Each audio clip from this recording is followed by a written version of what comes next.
안녕하세요, 여러분. 정보처리 기사 실기 문혜원 교수입니다. 화면 설계에 대해서 계속해서 진행하도록 할게요. 자, 먼저 우리가 프로토타입을 만든다. UI 프로토타입이다 라고 있는데요. 프로토타입이라는 게 무엇이었어요? 네, 사용자의 요구사항을 기반으로 해서 실제로 동작하는 것처럼 만든 동적 형태의 모형이죠. 뭐 하기 위해서 만들었나요? 네, 테스트하기 위해서 만들었습니다.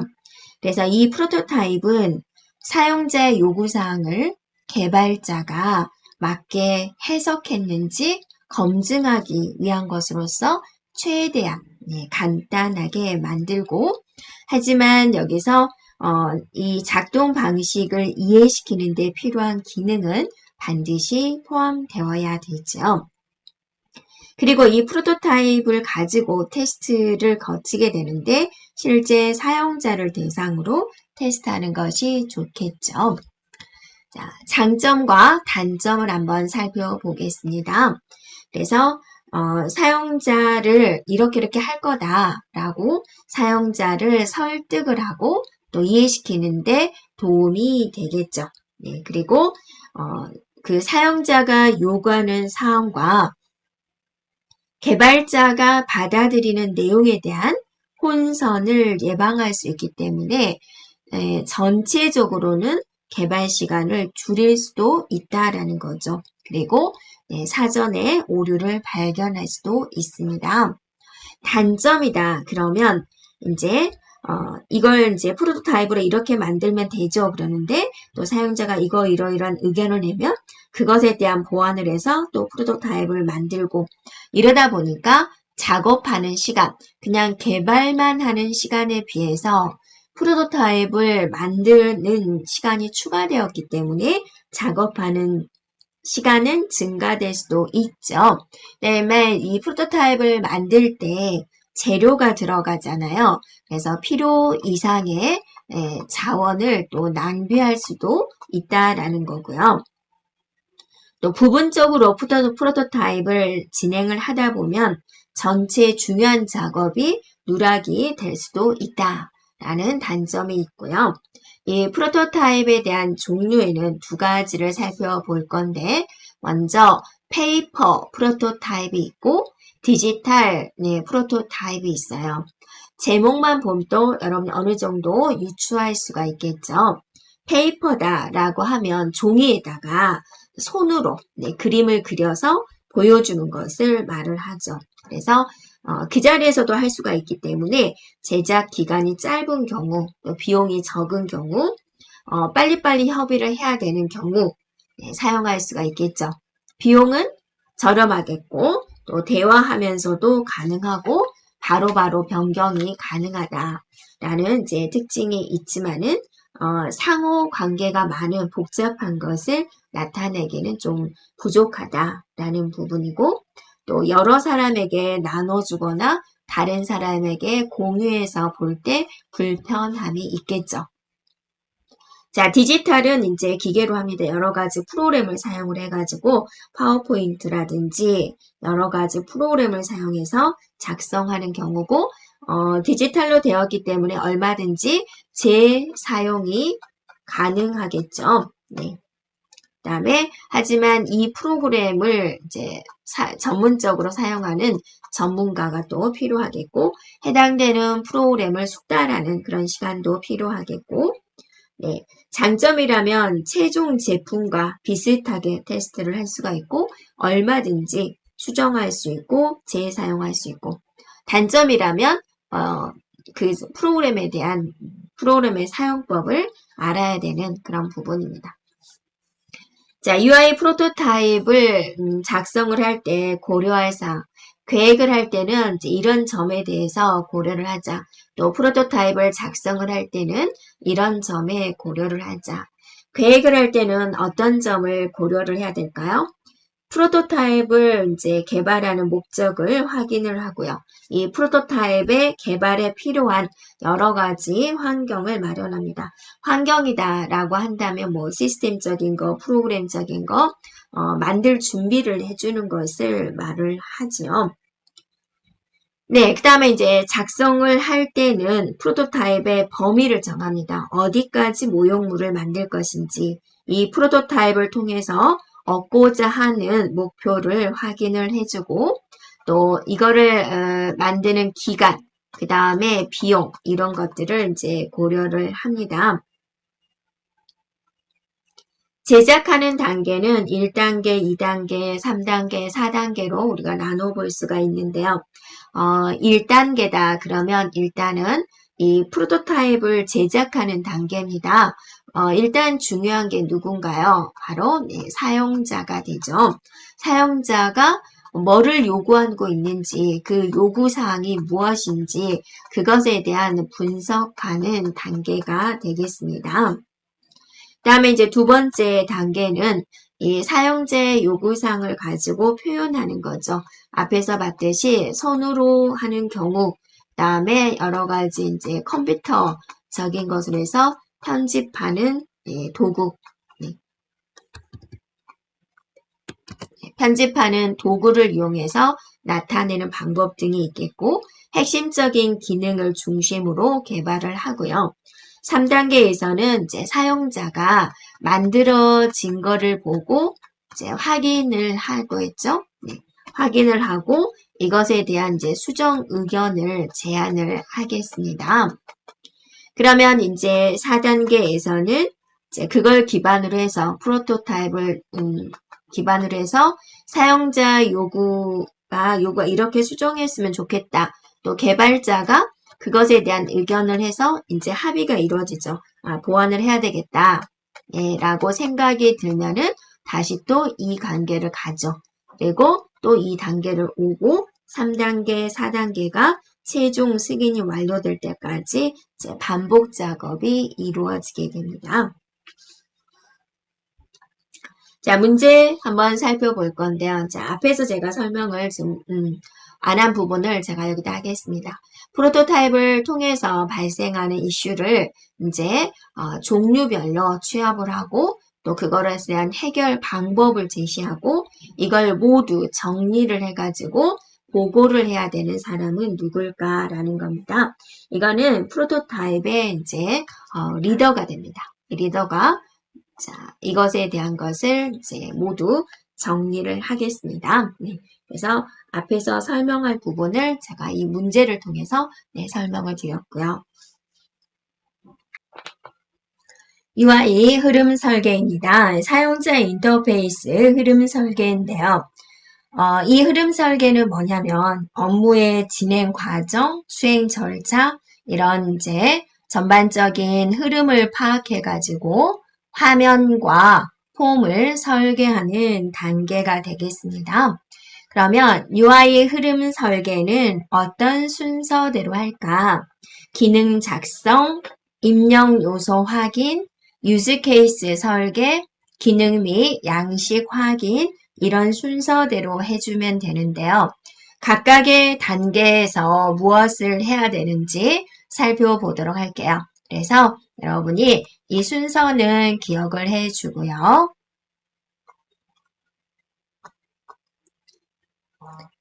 네, 기능 작성 단계에서는 무엇을 하느냐, 화면에 무엇을 표시할 것인지 화면에 표현할 기능을 작성을 합니다. 그래서 시스템의 입력으로 무엇이 포함이 될까? 네. 포함되어야 될 것. 그 다음에 출력으로서는 무엇이 포함이 되어야 될까? 그 다음에 어떤 데이터를 저장해야 될까? 또 어떤 연산을 해야 될까?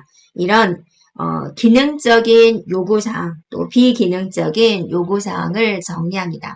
이거는 이제 기능적이 되는 거죠. 그러니까 컴퓨터상에서 이루어져야 될 기능이고요. 비기능적인 요소다. 그러면 품질에 대한 요구사항은 어떤 것이 있을까? 또 시스템 환경에 대한 요구사항은 어떤 것이 있을까? 자, 이런 것들을 분석하는 것을 말을 합니다. 그래서 결론적으로 기능 작성에서 하는 일이다. 그러면 화면에 표시할 기능을 작성을 하고 기능적, 비기능적 요구사항을 정리를 하는 그런 단계다라고 보면 되겠고요. 자, 두 번째 단계에서는 입력 요소 확인입니다. 화면에 어떤 기능들이 표현이 되어야 되느냐 그런 것들을 확인을 하고 자, 화면에서 입력할 요소는 무엇인지 그런 것들을 이제 확인을 합니다. 그래서 예를 들어서 우리가 도서관이다 그러면 이제 책을 대출받는 곳이 있잖아요. 그래서 책을 대출받기 위해서는 본인의 아이디하고 패스워드를 입력해야 되는 거죠. 그럼 아이디 패스워드를 입력을 하면 이제 도서 탐색 화면이 눈에 보여줘야 되겠죠. 네, 그 다음에 여러 가지 색인 정보라든지 또 사용자들이 책 이름을 입력할 수 있는 그런 화면도 보여줘야 되겠죠. 그래서 이런 것들을 이제 확인을 한다라는 겁니다. 그래서 본인의 아이디, 비번, 그 다음에 책 이름 이런 것들이 입력이 되어야 되고 화면상에서 아이디 패스워드를 입력을 하면 이제 또 도서 검색 화면이 나와줘야 되겠다라는 거죠.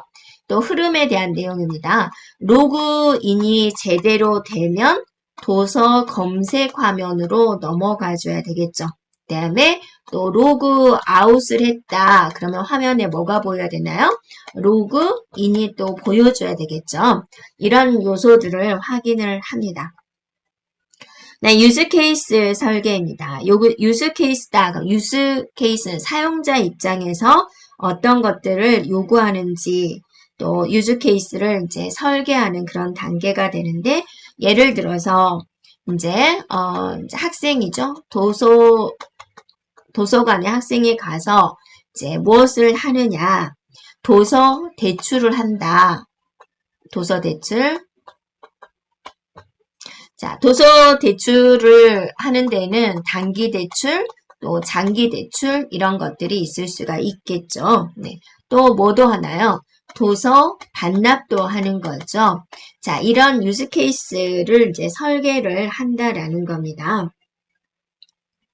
네, 기능 및 양식 확인이다라는 것은 이제 이렇게 분석한 기능을 토대로 해서 텍스트 박스를 만들고 텍스트 박스다라는 것은 여러분한테 자 이름은 입력하세요 해줘 옆에 네모칸이 있죠. 이런 건 이제 우리는 텍스트 박스다라고 하고 그 다음에 콤보 박스입니다. 콤보 박스 그러니까 목록에서 확인하는 거죠. 그래서 목록을 이용을 하는 겁니다. 그래서 뭐 예를 들어서 학과로 한번 해볼까요? 학과하고 딱 뜨면은 여러분 학교의 학과가 쫙 나오죠. 이 중에서 고를 수 있도록 해주는 것을 말을 하고 옵션 단추다, 라디오 박스다 라고 있습니다. 라디오는 여러분이 채널 돌릴 때 제가 잘못 썼죠.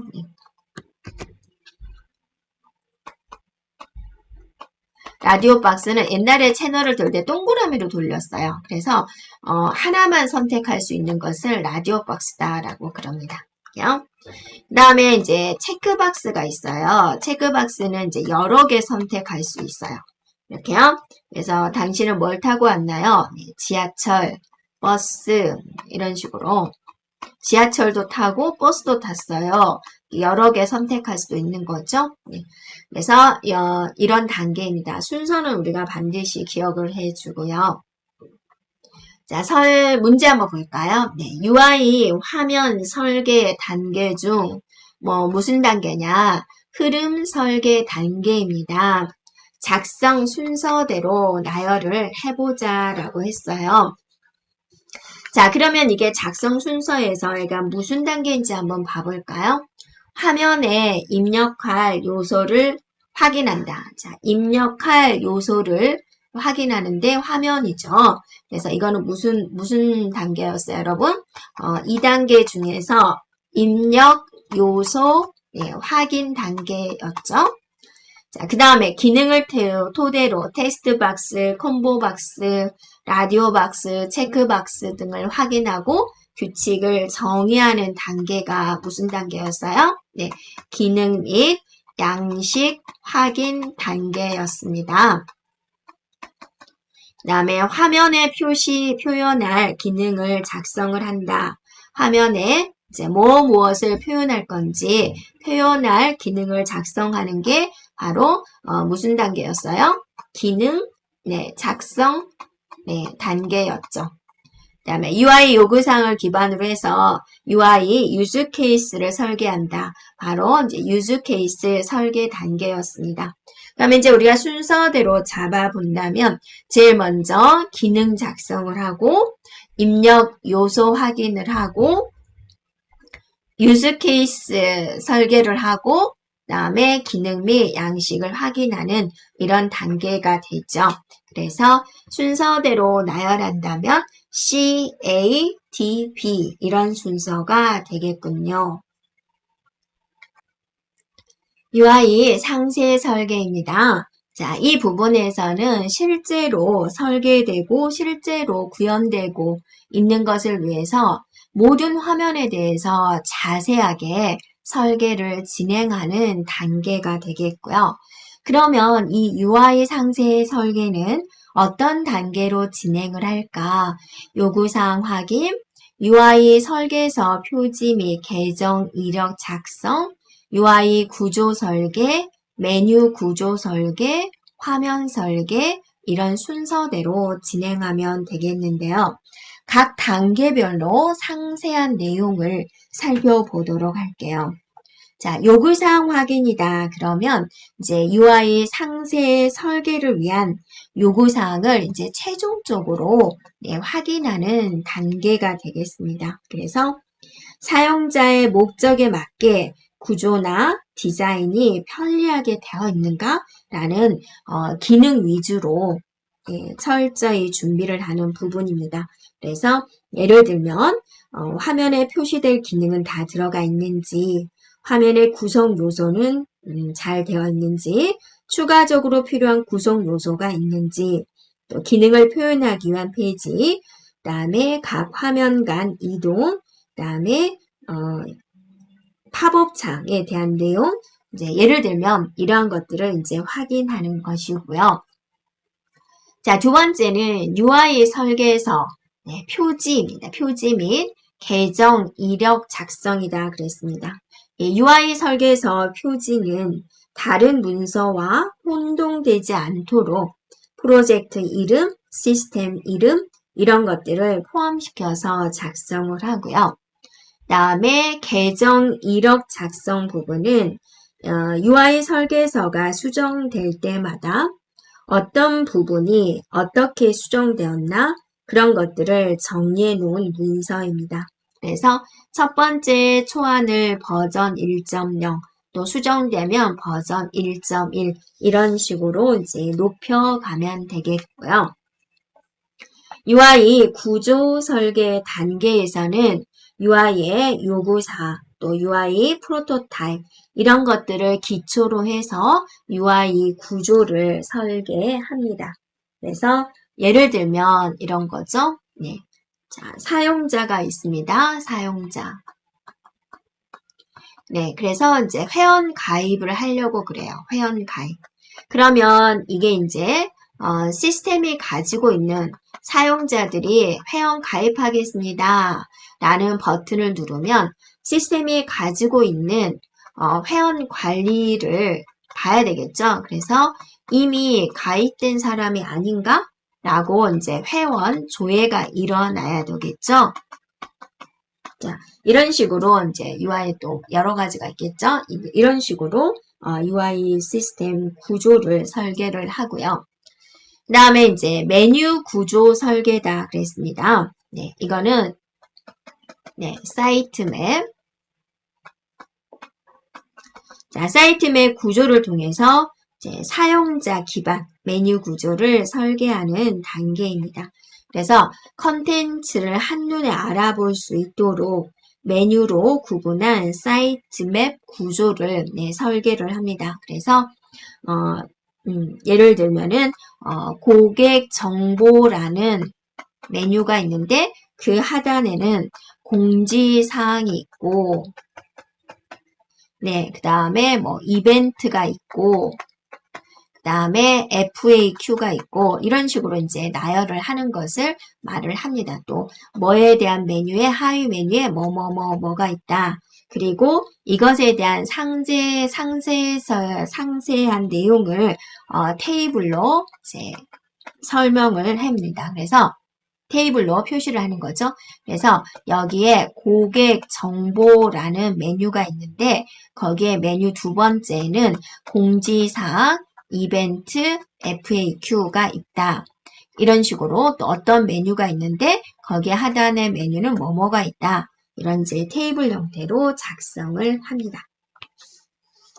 자, 화면 설계 단계에서는 UI 프로토타입, UI 프로세스를 참조를 해서 필요한 화면을 이제 페이지별로 설계를 하는 겁니다. 그래서 이 화면, 이 페이지에서는 이 페이지에서는 이런 식으로 그래서 필요한 화면 수를 산출을 하고 화면별로 고유 아이디를 부여를 하고 또 별도의 표지로 작성을 합니다. 자, 문제 한번 살펴볼게요. 화면의 정보를 한눈에 파악하기 위해서 시각적인 컨텐츠 모형을 말하고 일반적으로 테이블 형태로 되어 있고 위에서부터 아래로 내려가면서 정보를 찾을 수 있는 계층형으로 되어 있는 것이 보통이다 라고 그랬습니다. 자, 이런 것을 뭐라 그러느냐? 바로 사이트 맵이라고 한다라는 거죠. 자, 여기까지 진행하겠습니다.